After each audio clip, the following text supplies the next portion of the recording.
Hello everyone, गोड खाऊ वाटते फिक्र नाही तर आज मी तुम्हाला दाखवणार आहे मस्त खमंग साखरेची पोळी. झटपट होणारी आणि खूप छान लागते. सुरुवातीला काय करायचं, मऊशी कणिक मळून घ्यायची आणि 10 मिनिट थोडीशी भिजत ठेवायची.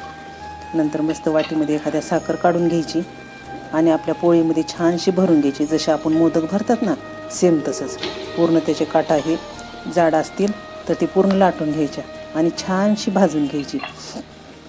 आणि खरपूस भाजायची हां, कारण जास्त वेळ जर भाजली तर करपती, ते मात्र लक्षात ठेवायचं. तेल टाका, तूप टाका, काही टाकलं तरी खमंगच लागते. आणि मला तर ना खूप आवडते आणि माझ्या मुलीलाही खूप आवडते. तुम्ही एकदा करून तर बघा, तुम्हालाही नक्की आवडेल आणि खमंग लागते. जर आपली तब्येत कमी असेल मग तर आणखीन उत्तम. जर तब्येत वाढवण्यासाठी सुद्धा हे खूप छान उपाय आहे. रोज जर एक पोळी करून खाल्ली ना तर नक्की तुमची तब्येत पण वाढणार आहे. आणि जर तब्येत जास्त असेल तर कधी तर आपण खाल्ली तर काही हरकत नाही. मस्त डिशमध्ये काढायची, त्याच्यावर छानसं तूप टाकायचं आणि मस्त पोळीवर ताव मारायचा. आणि अशी पोळी नक्की करून बघा आणि खाऊन बघा आणि नंतर मला सांगा. बाय.